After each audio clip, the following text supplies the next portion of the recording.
Ken, mate a lot of commentaries, metie comments ahodo ni nyina. Ye ball game ni wie ye no. Masa hwe game ni biem. Ma hwe ni 2 times. The first thing I notice here, Emma Chelsea winning game we no, was the attitude of Chelsea team no. Tactics play a key role. Individual performance ne was so. But I notice game no after set me say rewatch game no. The attitude of Chelsea team no. Na Chelsea team no omu nsuro Liverpool. Omu nya akukudro. Omu nya GDA that confidence level ne was so. The reason why I make us say the first thing attitude that na very positive no. Chelsea era game ni no. Oni Levi Kowo. Oni Fofana. Oni Chaloba. Oni Kopama. Sa players when na no out of this game. Game ne koso no. Arguably o metire ho no center back on de na o kura kire wo de ma Chelsea na ye bedi ahye o pre free mu game ne se koso ano Joshua champion se free mu e go to a time na Chelsea use Reece James and Hato and na ebo 4 and 5 row no with all these situation at Chelsea fame no omutimi gina Liverpool fu anim e bie mu ni Liverpool for boy enti say na Chelsea etimi ahye Liverpool 2-1. The first thing I mean when they say na a positive. And my Chelsea winning was the attitude of Chelsea, the entire Chelsea team. No, so what person who say team be attitude a very positive. She kwan yom ve first wash here. In case the opponent ne bounce back, how about me a react? After say Liverpool for ebe take no, Emma ne be 1-1 no. She kwan ya Chelsea for so a react here. Oman panic, almost stay focus. Players of omu free bench by ni ebe change game so the match Chelsea. And it's all these factors when you na put it together. Say Chelsea na omu the positive attitude. So the first thing was the positive attitude of Chelsea team no. Can who be play a key role at the match Chelsea team no. Oye positive attitude ne to nchen ya. Yembeche the tactics ni break game ne down. Ken Chelsea mostly ebo big games are. Now who say coach Enzo Maresca Ebo Malo Gusto, no Reece James are. Unsa 2 players no our Chelsea lineup nimpe. Mostly, se Malo Gusto Ebo na Reece James eba. In big games, Enzo Maresca decide say, Obama Reece James mum and abebo as a midfielder.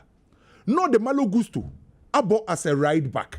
Most of Chelsea big games are where you use 2 players no. Name against Liverpool team no. Papa friend say Enzo Maresca.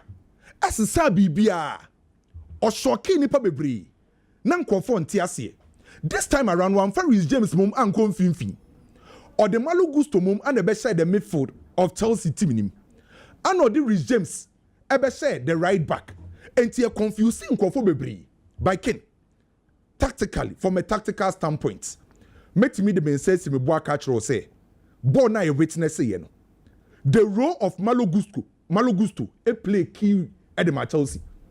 Sa o Malo Gusto amber right back what the be say mfimfin ho no. Sa role no e bri obi eni so by eno e change nyoma bebre at the Chelsea boboko no. The coach ni decide so the Malo Gusto be na say. Obema Malo Gusto aye runner e wo mfimfin ho. Ma Enzo Fernandez enye runner. Ma Caicedo enye runner. By rather obema Malo Gusto mum aye runner. Enti se Malo Gusto ejina mfimfin na o operate as a runner. Ono na be running in between the lines. No Malo Gusto no aboa ama Chelsea boboko no etimi drag Liverpool team no. No one making sure so we creating space because clearly ushe game na anka mostly se Enzo Maresca si akampe eya no prefer se obenya numbers in the midfield. Enti either se obema ne right back and e Reece James ebebo no a join the midfield and na so obema Kukureya or left back no abe join the midfield. But against Liverpool, coach ni decided say majority of the minutes no on ma Kukureya, on ma Reece James and become midfielders no. Ebe ya 3 midfielders ne nkwa. Ebe akoye Malo Gusto, Caicedo, and Enzo Fernandez against Liverpool for 3-man midfielder ombe use no. Enti say ye kwa 3 versus 3 won finfin ho a. E kwan ba so na be ma Chelsea. Etimi anya space no betimi exploit Liverpool finfin ho. A carry ball no. Enu ho adwuma ano Malo Gusto ye no. Enti se Malo Gusto operate as a runner. Na Chelsea use the 3rd man combination play. E dey exploit Liverpool team no. E kan hu bi ana ma team e friend say Chelsea. E nya mfimfin ho e dominate ye no. So clearly Ken se Chelsea attack here. Chelsea shape ni anytime bi na Chelsea be share game asibia no eya na obi anhwe the position of Joao Pedro anytime bi na Chelsea be attack no oma Joao Pedro ekose Van Dijk ana Konate mfimfin and the duty of Joao Pedro ni say distract Konate ana Van Dijk piniomo make sure say time bia no ona wo be ha o madwen omo ntimi move nko manim enti anytime bi a Chelsea be build up no oma Joao Pedro in between Van Dijk and Konate. Now we use a branch friend Malo Gusto as a right midfielder. Now Enzo Fernandez as a left midfielder. No more appreciate coming. So Chelsea shape no was clear. By any time be a Chelsea shape no ebe Malo Gusto, Enzo Fernandez, Caicedo o mfimfiono. And what's the time be no Malo Gusto mum and a runner. No dragging a player along near creating space. And the Chelsea first goal no mo say no. A classic and clear example of Chelsea first goal no. Based on the role of Malo Gusto and one of the show my first goal no can wait a time at Chelsea babe show my first goal no initially me catch us Chelsea attack here the position of Joao Pedro before Chelsea babe show the goal no Joao Pedro and in between Van Dijk and Konate opinion mo no distract you now Chelsea mfimfi on the bed ya show ne kura ball Caicedo ejina nechi Enzo Fernandez and they operate as a left midfielder a Honor Gravenberch ejina ne so the right midfield row Malo Gusto, a honest so McAllister agent and so at that moment problem be embaye. By a Hassay and a Malo Gusto role not a year important. Mammy the next picture I had ye kin. After the Malo Gusto mum, Anna Rani Abanechi Ababaje born from Bedia show. Or Rani Ababaje born from Bedia show no. Ye won't say McAllister Edinechia or so close it down. So McAllister so Malo Gusto ne runs no I drag McAllister to create a space for Chelsea to exploit that space. Oje bo na no ana connect Caicedo. O connect Caicedo no space na McAllister eje free ho no eho ana Caicedo this space no o de ball ne run ye o de kwhye kin we a clear example. Enti Malo Gusto no ni role no o ye runner. Time be was all run now moving to channel. No way you Liverpool for midfield about kwapie na creating space. So Chelsea go na Caicedo kwhye no e Malo Gusto mum ana run ye ana drag McAllister out of position. Creating space for Caicedo, ana Caicedo de boni kujina ya o shoot ye no. Way the Malo Gusto role, running using third man combination pass to create space and score. Chelsea the first goal. The role of Malo Gusto came. Now a very important to the match Chelsea winning this game. So clearly, tactically, se Chelsea crabo na plan was clear.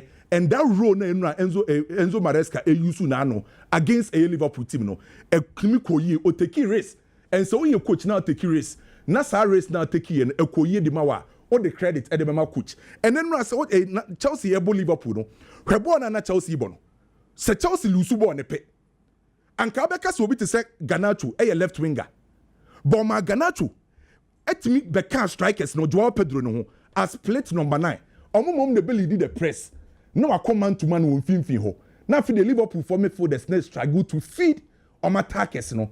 So with the ball, without the ball, Chelsea no me super substitution players so free bench by check the performance of Romeo Lavia. Romeo Lavia free bench by no obejin fin ho the calmness or allow other midfielders ne so bit my function very well and making sure so be a lot of ball distribution. Esteavo free bench by no or there's some kind of energy by. Can you say Esteavo go no? Chelsea 10 players na no me involved in that goal. And no you use 28 seconds and the shares are go no. 10 players our field this no obia ye involved e was go nim and no use 28 seconds and when the position anyhow or convert a game no Caicedo excellent Enzo Fernandez performance Reece James so you know ken ubusa media meme nkojina ba bia nkoka say ana slot anya de ana Liverpool team no Mohamed Salah yourself is there be me the credit ne dodo na be ma Chelsea bobuko no Chelsea team ne perform very well attitude tactically individual performance na Chelsea e was ro SN Liverpool team na omo deserve sa win no Oko Ramon Sanchez Peruana. Barcelona could lose 4-1 against Sevilla. To be honest, me na a game back when I'm say Barcelona back ko win this game no. Bamba ni sa. Me the kind of credit e dey ama Sevilla bobuko no. Ken. Nan say Barcelona answer da Sevilla so bebre. By your ball game ni wie no, ana Sevilla head coach say was steady Barcelona team ne sa. No hu say team say Barcelona na e team sa. Barcelona crabo no mo tata Barcelona. Bo mo nkogu mo box ni mo defend throughout. enti no mo plan ye say anytime bia Barcelona beji ball ni bia no on betata Barcelona bo buku no and so what check Sevilla ball no mo boy na Sevilla for no Emma Barcelona je ball na omo ye very aggressive.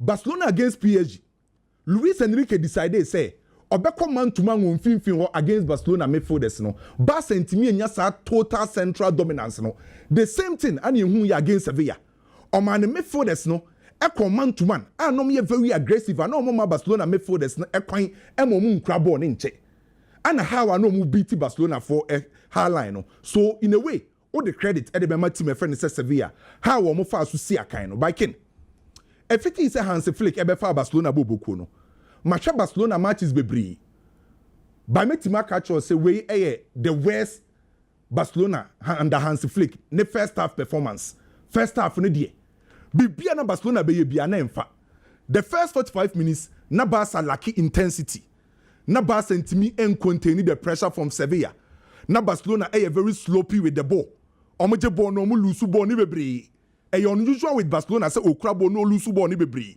na Barcelona recovery rate ni nye anytime bia Barcelona try some beko high line na easy say team my friend say Sevilla beat me beat you omo enti say wo check here the first 45 minutes Barcelona defense na disorganized Hansi Flick say okos roba forma obebo high line no on sesa no and anytime bia Barcelona bebo high line no ne right back ne left back na Gerard Martin and Kundi sa two players in Barcelona bebo high line na omo move inside emo beka center backs no ye very close by say teams na shase target say ho no enti against Sevilla ye hu say Alexis Sanchez and Ruben Vargas exploit baby na Kundi and Abrante friend say Gerard Martin ejina no because anytime be Kundi beji ball no oje ball na no lose ball no recovery na ye bad even on unpokra ne ko lose ball no Emma Sevilla share the second goal the same thing applies to Gerard Martin on so je ball na olusu possession bebree enti na ma omo right back left back na aye weak most especially the right side on say Barcelona no omo right side no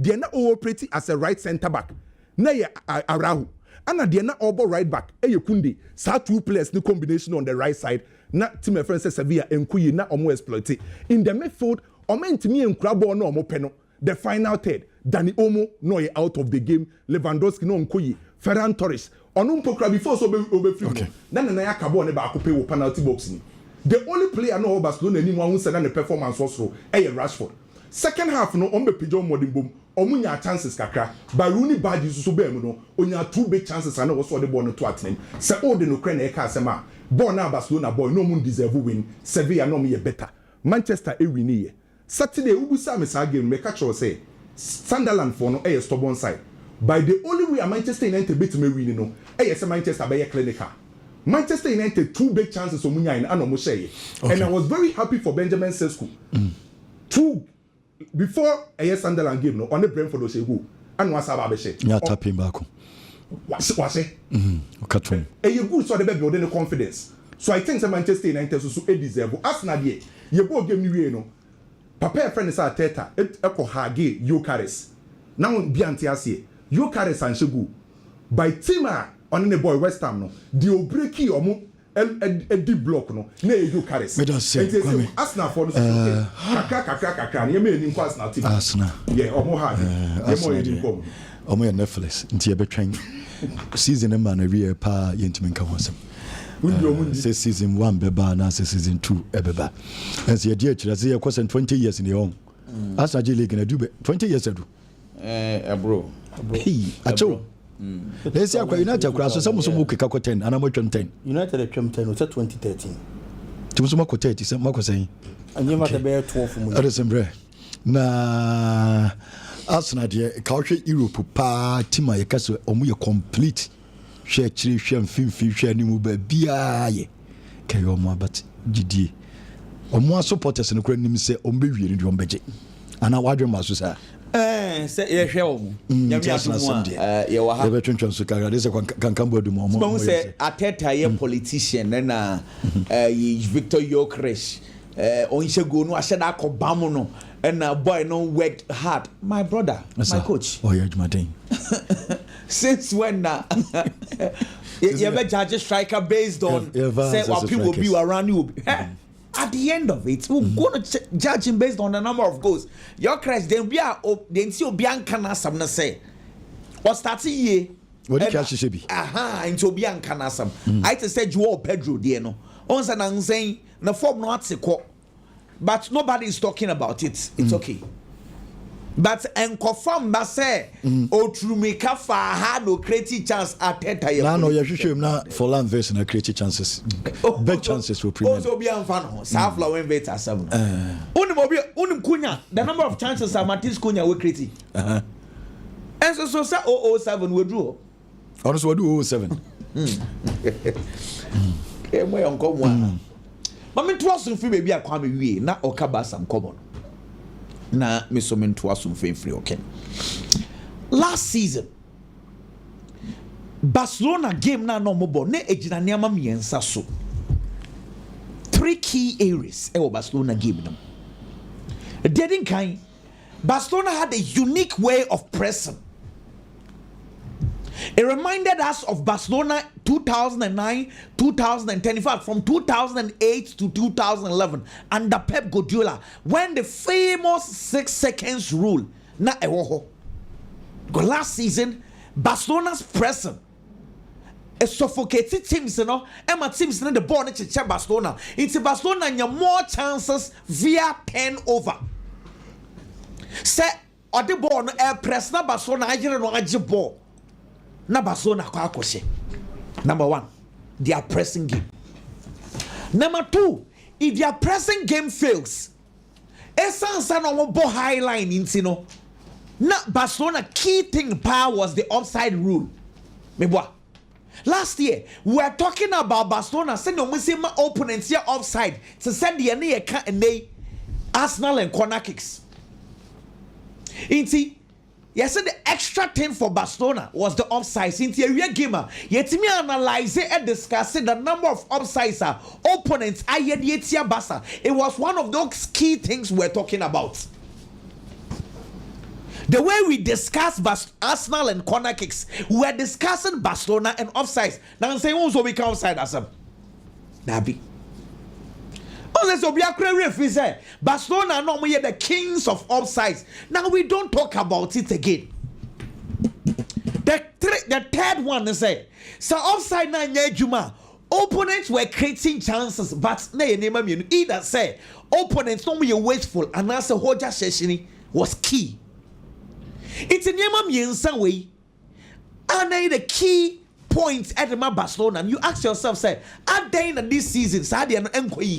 Now let's have a discussion on it. Ken, dear tell say, and you man koyi awo. Why when ya? Obia abe church na dwen. Inigo Martinez the free one Barcelona ebre. Obia chre na dwen.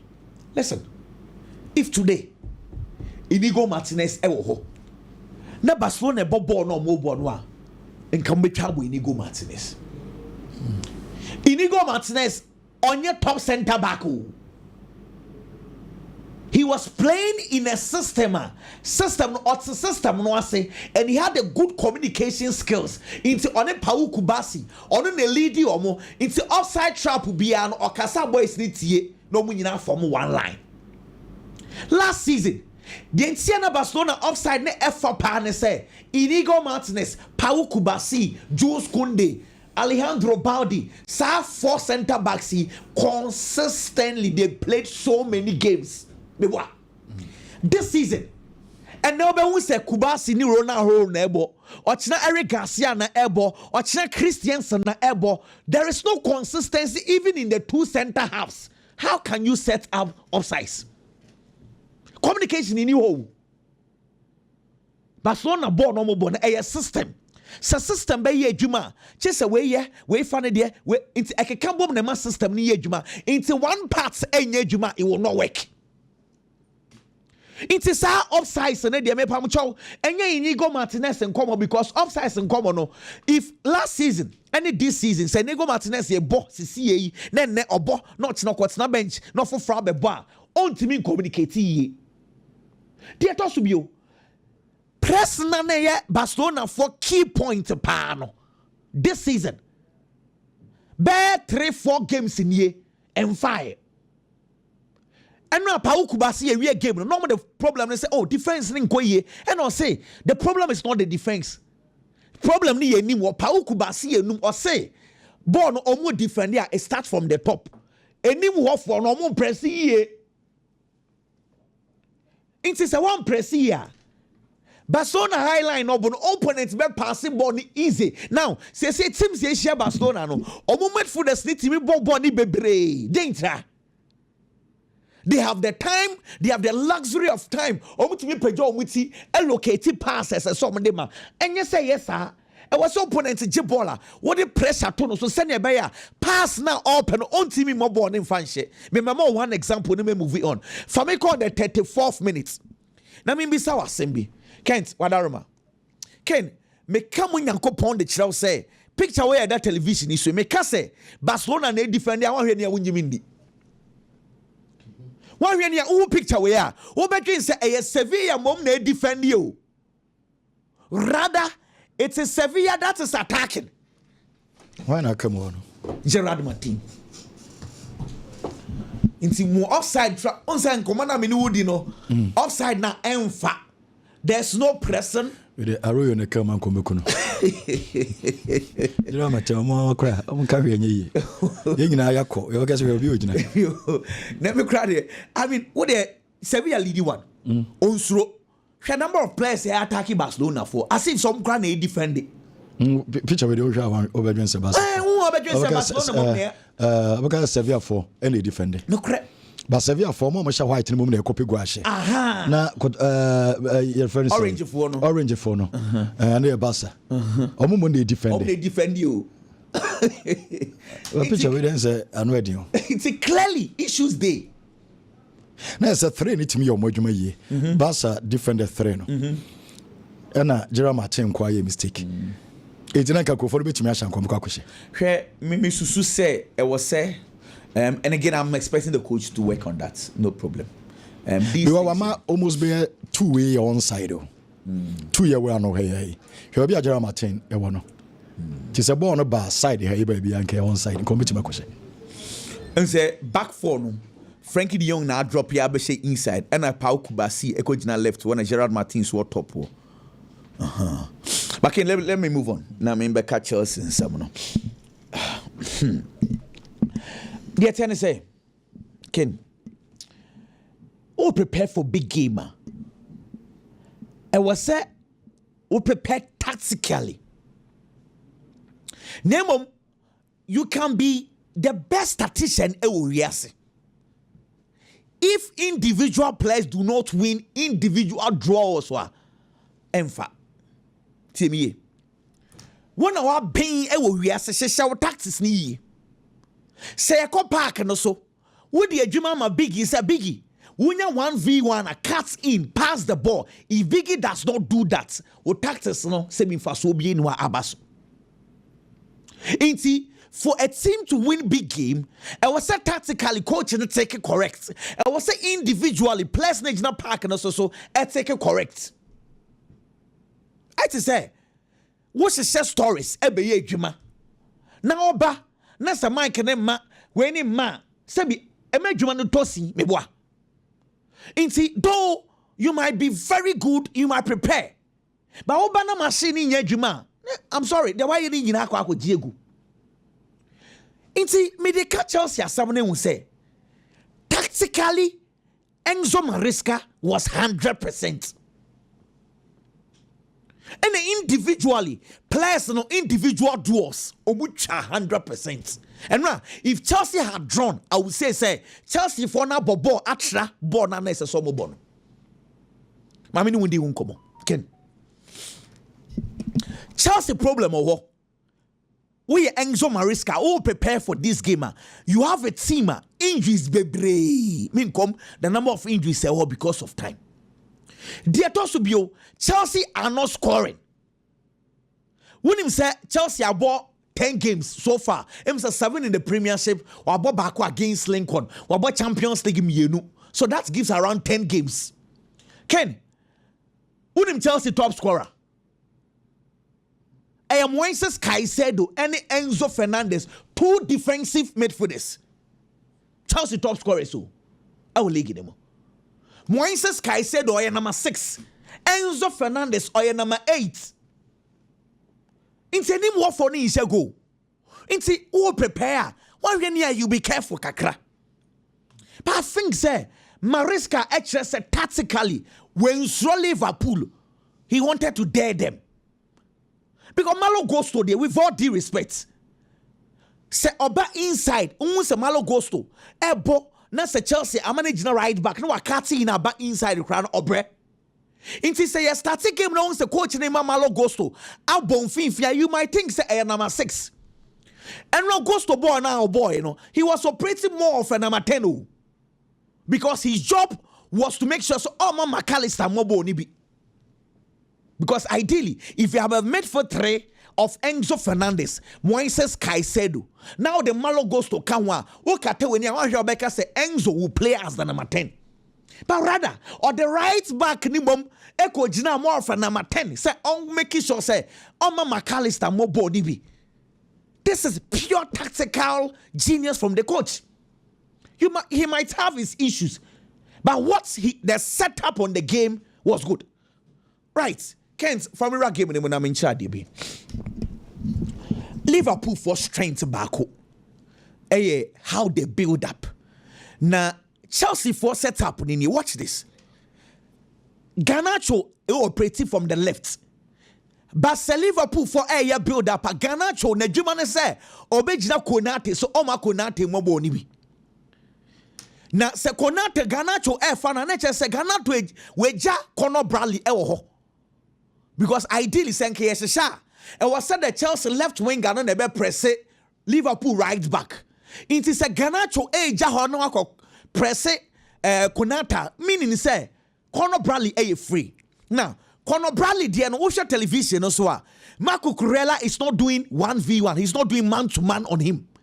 He's only doing zonal. One man gap.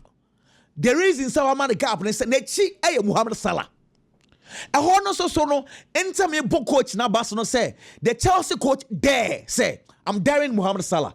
And or they be the actual Jinan in chain. So it was 1v1, man to man. Ideally, the entire message when you coach Bia Ebesroni say, Ken, with all due respect, what the Salah Mama de Ashela, we message show. But individual duels, players and the Jumano was excellent and who are Bedi Ashel. Wow. Wow. Wow. Tell me, say, game no, you might prepare tactically, but individual duels, you know, so players and win a title because the Liverpool Chelsea game, it was a day. Say Chelsea decided to go man to man. So man to man on us when we need our individual duels now. We are dead. Tell me 1 minute, CB. Real Madrid need be a real. I saw one iconic picture. Can't think you be near the mammy penalty nearby, and I mean one cast him. The Kylian Mbappe the penalty in a man Vinicius Junior so catch it koboko na say what you go to be brave and now who say you so mad about na the boomful say omomunya 6 penalties so far mad so munya penalties papa hey Mr. O omoya dey last year say the omoya to be o the be omonya penalty last year Madrid for your penalties 19. Last year, Omunya 19, 14. They were league in the Omunya 14. And is your Omunya saying? Say Omu was 6 so far. Yabo by 7 matches, no? Where all competition. Okay. No, don't you ask how much you are Chromo? Minko cancer. Stadium, but I was almost catastrophe on my penalty. Almost say you try too much. So last year, Omunya 19. You can imagine what I say. And this year, 6. See, the penalties, they will come. What I say, badi beba. But me come on, me would say the last 3 years, Kylian Mbappe was 40 goals above. Every season, we are 40 goals above. Okay. Obiang Bonidi Mbata Balondo. Meaning say, see, Kylian Mbappe and you swadi unso pesoje Balondo or pesoje Champions League. He will need the best of Vinicius Junior. He will need the best of Jude Bellingham. He will need the best of the players because no matter the individual performance, if the team collectively ain't will be beer. No. Mbappe can score 60 goals in position. It politically make Vinicius Junior play better. Because Vini, the form, the bar, the bigger benefit is Kylian Mbappe. Not even him. Vini to also the Coach World Cup. And also so the send that assassin. The Brazil team. Biggie, I know they come Manchester United as some way. And the match, Mr. Makobo match winning. Manchester, they mean Pesame Manchester, same team. Say, team now winning. Oh, yes, I said 2-0. I'm a keep a clean sheet. I said, school crash a go. A bomb was for my idea. As a Sesco's Korean was. Oh, so by noon you've been shed. Until Yamayadum now in your shed, yeah. At least you are born home into my bomb was for my idea. But I'm name Manchester United for now, dear. Can remember them call myself. Can Barcelona and Sevilla game now? There were a lot of shortfalls in the Barcelona team, honestly speaking. But I feel the biggest thing affecting the Barcelona performance now can injuries. We can't take that out. Obibe timi aka say team be players pra. Okay. That is very true. And anunti ne mo akwanya say obeto players bebre. Say dey be ya obi pra. Obetimi di bi ahyem. Ba me no mienu ba giatum. Say mpan bebre no. Untimi mfa spare time nto to time na hyem dada ne ho. Da bi. Ono de oba ba behwe so. E de akofie keke nti take me home. Na papa ni wia anase yeyi a na oba ba beto so de free orum. Let's look at the Barcelona team a boy and ra. A team, the last game Barcelona played, Ken, Omuni Shekrampo, they had Lamine Yamal on the bench. Time and Barcelona da form Kabakono. And a coach in the Bepenses, obey you be an instant impact. Ebeba game ni mama Barcelona na near Marsasano. Or turn any share bench. He saw a certain Lamine Yamal only 100% fit. But Lamine Yamal to me more 10 minutes of good football Krampuna. I thought it to me a difference maker. Edema team be a womb. And oh ye change. And a Lamine Yamal bemo. Lamine Yamal bemo in the first touch. Assist. Barcelona they say Eddie take lead. It was our game. Eventually they won the game. But I know a game no. So coach need to near kwa her bench and why a substitution with no disrespect to the players are no matter. Why none was our charisma no. Out the Beba Park and so the Ababe Savage situation no and the Barcelona. There was nobody. Last season your ball Lamine Yamal that is true. But compare numbers. Barcelona best player na Rafinha. This time around, Rafinha is available. Look at the numbers in the performance for Barcelona. Eti yebetimi aka bibia o Barcelona team ni mu no krami no obi abaya 100%. But yen timi ni injuries emfam. That is number 1. Ken number 2. Barcelona players no emu fadodo na they are becoming lazy. Barcelona situation no woman, the Chelsea were the same situation. But what is the difference between the two? Players normally available match Chelsea no stand to the tester or more executive plan of the coach. What about the other players on their part of Barcelona? They are not doing it. Barcelona and the Paris Saint-Germain game on boy before the game against Sevilla. Barca only played 30 minutes.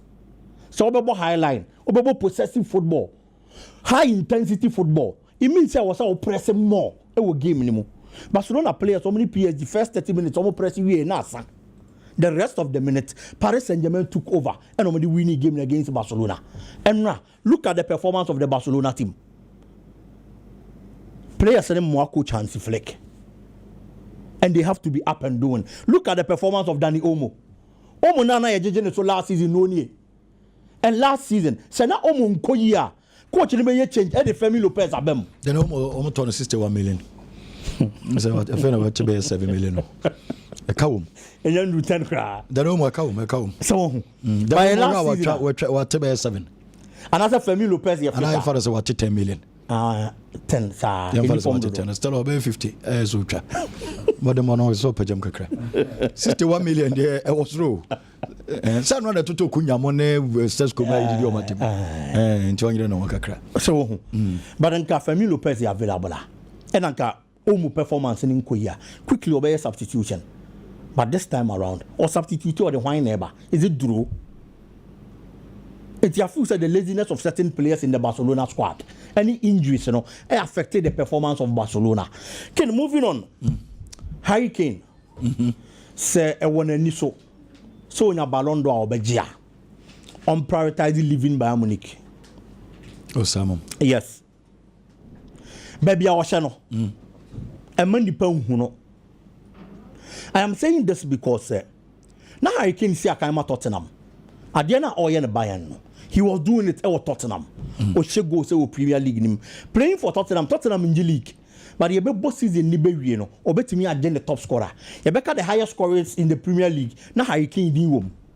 He decided say why the SSO you be our Tottenham away. He's going to need a bigger club. A bigger club no call Bayern Munich. Should the rate at which a man for both Kylian Mbappe din. Should the rate at which a man for both Haaland din. But will be one more goals actually Harry Kane this season. And looking at the number of matches on my ball, Kylian Mbappe won 9 goals. What about 8 matches? Haaland won 9 goals. What about 7 matches? Harry Kane in home common has played 6 matches or 11 goals in the Bundesliga with 3 assists. But we not the needed mention, we not the needed hype just because he's playing for Bayern Munich in the Bundesliga. The only idea between me about Harry Kane, so between me and Ballon d'Or, I say Bayern Munich be Champions League, and I say probably England be World Cup. That is why I'm saying, say when any so person get Ballon d'Or, dia, and also prioritizing living Bayern Munich bobo kono. We all Barca and conscious goals in chain Bayern. Looking at how they play, and the chances of Mukiti. So only Gina Barca anymore. Obesha more pa. Obesha chain Bayern or Bayern CCA. Possible. Because only go to shadow. Yes. All round player when you born when you BBI. So, but it didn't your money, sir, just because of Bayern Munich. But at the end of the Bayern, no, it is not as if the Bundesliga now full because no, you England. But Lewandowski, the AJ or the AJ FIFA best, or no, so the AJ FIFA best, so this Germany, why? Of course. But Ken, we've seen players in the Bundesliga. The Omo no almost say Fata Ballon d'Or Yambo Mudino. We shouldn't forget about Frank Ribery. The performance in 2013. No, this is Fata see the Ballon d'Or man. But we are saying one to me just because of where he was playing, not because he was a bad player. And it's that make us a pen. Kane numbers no they man there. Say the priority and it's all budget the Ballon d'Or there. I was say o make sure. So be free Bayern Munich bobo him. I am not saying Bayern is a bad club there, but because play and efforts, and your match recognized just because of baby I would say a kind. We need myself Manchester United, but sorry. And can we catch Chelsea as a Mkitwebi? Fuck Man United, why? Manchester United, they can. Adia me train say Amorim better matches at Wasu. So last time I catch was since 2024 May, 2023-2024 season. Manchester United and winning 2 consecutive matches in the Premier League.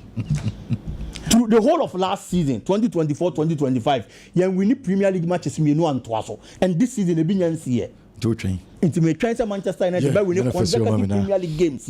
Omo ya no ni wie dia. Mesha Siaka coach Amorim and Manchester United as but until then there be my Chelsea team na baso. Okay. And one player surprised me powers by the show. Yeah. Can come on this season. But they are still before the game against Liverpool, no about 1 match playing the Premier League in Chelsea. A player only be more. At a point, he looked more or less like an outcast. As a Chelsea team, Chelsea started season no. Trevor Chalobah, Levi Cowell Baba Bipra. Ye the tosin adarabio e partner Chalobah. Ni nyina mu no, ye yiyi mu ayi nkwada Joshua Champion mu nyina ba be kan ho a. Na ba de shelen ka ho. But getting the opportunity against Liverpool, to me, he was Chelsea's best player. Look at how he was playing. Everything about the Chelsea team changed. The defensive organization and everything. BBR. And for me, players are only opportunity in Siakai. But Kakrebi Obenya Biano, person at least he needs that opportunity and time Obenya Biobe deliver. I'm always happy for those players.